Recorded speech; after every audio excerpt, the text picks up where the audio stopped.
There exists a library older than any cathedral, hidden not in marble halls but in desert caves, where scorpions nest and ancient winds whisper forgotten names.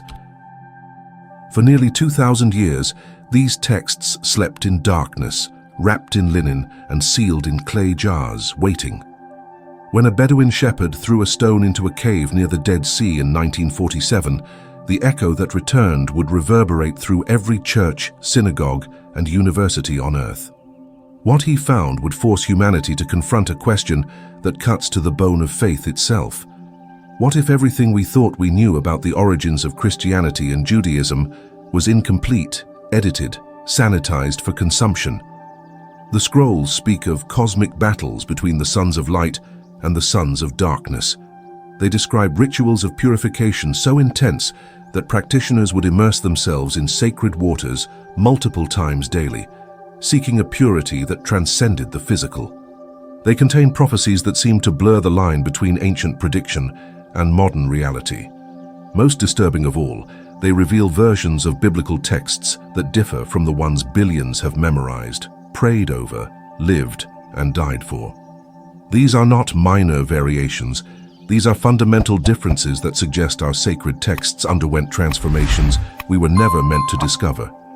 Consider this. The book of Isaiah found among the scrolls predates our oldest known Hebrew Bible by 1,000 years, yet it contains passages that simply do not exist in the version sitting in churches today. The War Scroll describes spiritual warfare with such tactical precision that military historians study it alongside Sun Tzu. The Community Rule outlines a way of life so radically different from mainstream Judaism that it reads like instructions from another dimension. And then there is the Copper Scroll, a treasure map written on metal rather than parchment, detailing the locations of vast temple treasures that have never been found, as if the greatest fortune in human history is still buried somewhere beneath our feet, waiting for someone who can decode its cryptic directions. These manuscripts emerged from a community that called themselves the Yahad, the Unity, though history knows them as the Essenes. They were not merely another Jewish sect. They were initiates of mysteries so profound that they chose exile in the desert rather than corruption in the cities. While the Pharisees debated law in Jerusalem's courts and the Sadducees controlled the temple's wealth, the Essenes retreated to Qumran, a settlement on the northwestern shore of the Dead Sea, where they built a fortress of consciousness against what they saw as the approaching darkness. The location was no accident. The Dead Sea region represents the lowest point on Earth's surface, 1,300 feet below sea level, a geographical underworld where the normal rules seem suspended. The water is so dense with salt that nothing can sink, creating a liquid mirror that reflects heaven while supporting no life. The Essenes saw this as sacred geometry made manifest, a place where opposites converged, where death and preservation existed in perfect paradox. Here in this lunar landscape of chalk and salt, they encoded their secrets in ink made from carbon and iron gall, on parchment stripped from the backs of ritually pure animals, creating documents so perfectly preserved that reading them today is like receiving a letter mailed 2 millennia ago. Archaeological evidence at Qumran reveals a community obsessed with purity and cosmic order. They built elaborate pools for ritual bathing, scriptorium chambers where scribes copied texts in absolute silence, and pottery workshops that produced the very jars that would preserve their library through the centuries. Carbon dating, paleographic analysis, and accelerator mass spectrometry all confirm what seems impossible. These texts were written between the 3rd century before the Common Era and the 1st century of the Common Era, spanning the exact period when Judaism was transforming and Christianity was being born. The Community Rule, one of the most complete scrolls discovered, reveals an initiation process that would make modern secret societies seem transparent by comparison. New members underwent a probationary period of 2 full years before they could even touch the sacred meal. They surrendered all personal property to the community, took oaths of secrecy so binding that breaking them meant spiritual death, and submitted to a hierarchy of knowledge where each level revealed deeper mysteries. They called their leader the Teacher of Righteousness, a figure who appears throughout the scrolls as part prophet, part mystic, part revolutionary, who stood against a figure they called the Wicked Priest, likely a corrupted high priest in Jerusalem who had betrayed the true faith for political power. The Essenes believed they were living in the final generation before the cosmic restoration. Their calendar differed from the Jerusalem temple's calendar, meaning they celebrated festivals on different days, creating a parallel religious reality. They practiced a solar calendar of 364 days, divided into 4 seasons of exactly 91 days each. A perfect mathematical harmony they believed reflected heaven's own chronology. This was not merely about dates. This was about alignment with cosmic forces, about being synchronized with angelic realms, about preparing for a war that would be fought simultaneously in heaven and on earth. The War Scroll describes this coming battle with precision that suggests military experience combined with visionary revelation. It details battle formations, trumpet signals, banner inscriptions, and the ages of combatants, 40,000 warriors who would fight for 40 years until evil was finally vanquished. But this was no ordinary military manual. It speaks of angelic commanders leading human battalions, of prayers that function as weapons, of a final confrontation where the very fabric of reality would be contested. The Sons of Light would face the Sons of Darkness in 7 battles, losing 3, winning 3, with the 7th determining the fate of creation itself. The detail is staggering. The measurements of weapons, the words inscribed on standards, the precise moments when priests would blow silver trumpets to signal divine intervention. Among the most controversial discoveries is the Temple Scroll, a text that presents itself as a direct revelation from God to Moses, containing laws and architectural plans for a temple that has never existed, at least not in this dimension. The temple described is massive, requiring a platform larger than Jerusalem's entire Temple Mount, with courts within courts, chambers within chambers, a sacred geometry that seems to encode astronomical alignments and mathematical ratios that modern computers are still analyzing. This was not a building meant for human construction, but a blueprint for consciousness itself, a template for transforming the human vessel into a dwelling place for divine presence. The scrolls reveal a worldview where every human action reverberates through invisible realms. The Hodayot, or Thanksgiving hymns, describe mystical experiences that sound remarkably similar to near-death experiences reported today. Leaving the body, encountering beings of light, receiving knowledge that cannot be expressed in ordinary language, returning with a mission to prepare others for transformation. The author, possibly the teacher of righteousness himself, writes of being taken to the eternal height, walking among divine beings, sharing in the lot of the holy ones. This was not metaphorical. This was testimony of actual experience, instructions for consciousness travel that predated similar texts by centuries. Perhaps most explosive are the biblical texts found among the scrolls that challenge our assumption of scriptural stability. The book of Jeremiah found at Qumran is 15% shorter than the version in modern Bibles. The book of Samuel contains passages that resolve contradictions that have puzzled scholars for centuries. Psalm 151 exists here, though it appears in no modern Hebrew Bible. These are not copying errors. These represent different traditions, alternative versions, suggesting that the biblical canon was far more fluid than religious authorities have admitted. The implications shake the foundations. If Scripture itself was evolving, being edited, being selected from among competing versions, then who made these choices and why? The Copper Scroll stands apart from all others, not just in its material, but in its content. While other scrolls speak of spiritual treasures, this one lists actual physical wealth, 64 locations where gold, silver, precious stones, and sacred vessels are hidden. The quantities described are staggering.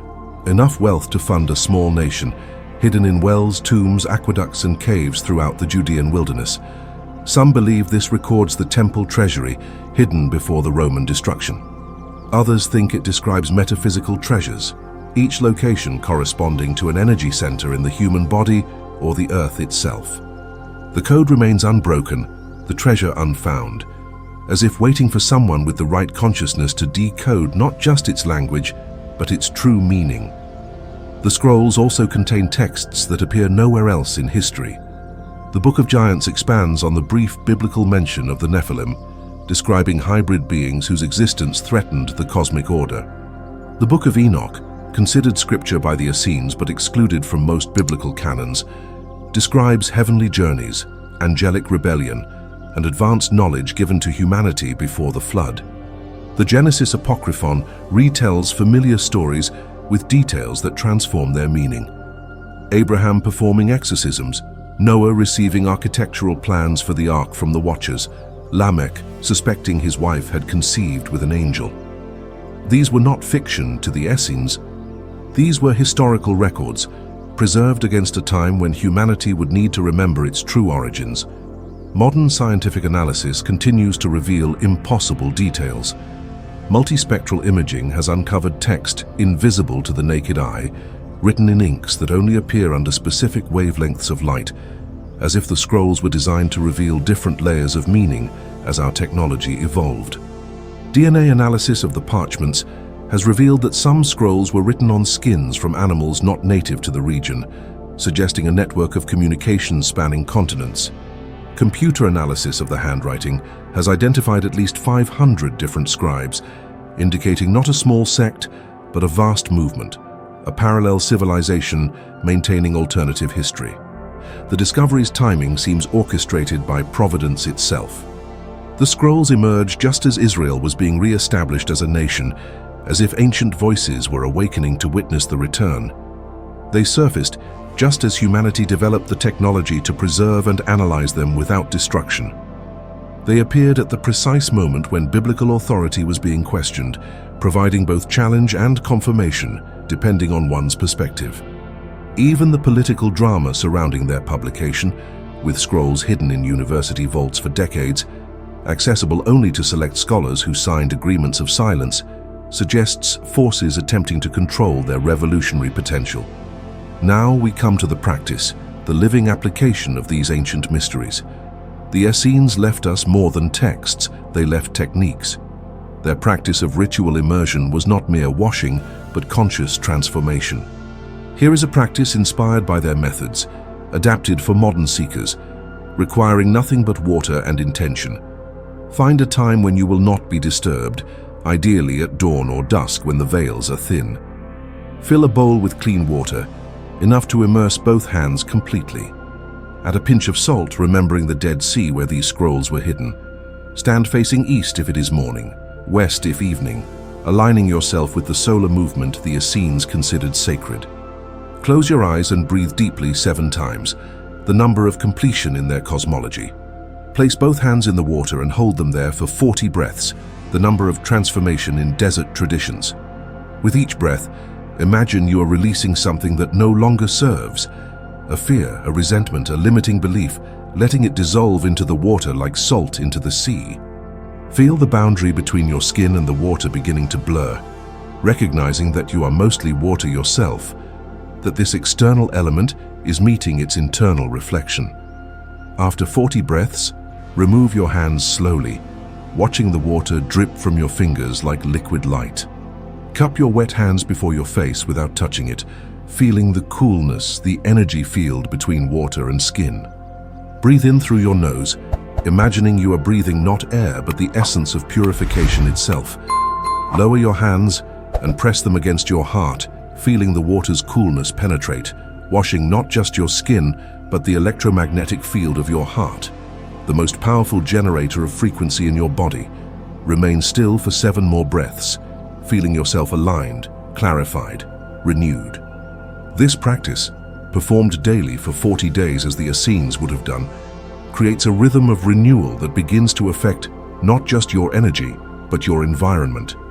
You become a living echo of their dedication to purity, not as moral judgment, but as energetic clarity. The water remembers, as Masaru Emoto's experiments have suggested, forming crystals of increasing beauty as your practice deepens. You are programming the very molecules with intention, creating holy water through consciousness alone, just as the Essenes believed their practices sanctified the very ground of Qumran. The Dead Sea Scrolls are not merely historical artifacts. They are time capsules of consciousness, messages in bottles thrown into the ocean of time, washing up on our shores at the precise moment we need their wisdom. They tell us that 2,000 years ago, a community of mystics saw what was coming and preserved not just words but frequencies, not just information but initiation. They challenge us to question everything we have been told about our spiritual origins, while simultaneously confirming that the search for truth, for purity, for connection with cosmic order is as old as humanity itself. These desert manuscripts remind us that truth has always had its guardians, those willing to live at the margins, to choose caves over comfortable temples, to preserve wisdom even when it means exile from conventional society. The Essenes were not primitive fundamentalists, but sophisticated philosophers who understood that the real temple is consciousness, the true scroll is DNA. The ultimate revelation is written not in ink, but in light. They preserved their knowledge in jars and caves, but they also preserved it in the morphogenetic field, the collective unconscious, where it waited for humanity to develop the sensitivity to receive it. As you walk through your modern life, surrounded by technology the ancients could not have imagined, remember that you carry within you the same capacity for revelation that inspired the teacher of righteousness. The same battles between light and darkness play out in your consciousness. The same choice between purity and corruption confronts you daily. The same opportunity for transformation that the Essenes seized in their desert retreat is available to you in your urban existence. The scrolls are not just about what happened. They are about what is happening, what will happen, what always happens in the eternal now, where all prophecy converges. The shepherd boy who threw that stone into the cave at Qumran was not acting randomly. He was an instrument of timing so precise, it suggests orchestration by intelligence beyond human comprehension. The stone that revealed the scrolls was like the stone rolled away from another tomb, revealing not death, but immortal wisdom. The texts that emerged from those caves continue to emerge as new fragments are discovered. New technologies reveal hidden layers. New consciousness decodes ancient frequencies. We are not at the end of the scroll revelation, but perhaps at its beginning, as humanity develops the spiritual technology to finally comprehend what the Essenes encoded for us. What secrets still sleep in undiscovered caves? What wisdom waits in jars not yet broken? What revelations rest in fragments scattered across private collections, museum basements, Swiss bank vaults? The Dead Sea Scrolls have shown us that history is not what we were taught, that scripture is more fluid than we imagined, that ancient communities possessed knowledge we are only beginning to rediscover. They prove that truth cannot be destroyed, only hidden, and that what is hidden will eventually emerge, usually at the exact moment when humanity is ready to receive it, whether we think we are ready or not. The question now is not what the scrolls say, but what we will do with what they reveal. Will we, like the Essenes, choose purity over popularity, truth over tradition, direct experience over inherited belief? Will we become living scrolls, encoding wisdom in our very being for future generations to discover? The caves of Qumran are empty now, their treasures removed to climate-controlled rooms where scholars debate meanings while mystics experience them. But new caves exist in consciousness. New scrolls are being written in the language of frequency and vibration. New communities of seekers are forming in the digital desert of our interconnected age. The real Dead Sea Scrolls are not just the ones we found. They are the ones we are becoming, each of us a manuscript of mystery, waiting to be discovered, decoded, and finally, deeply understood.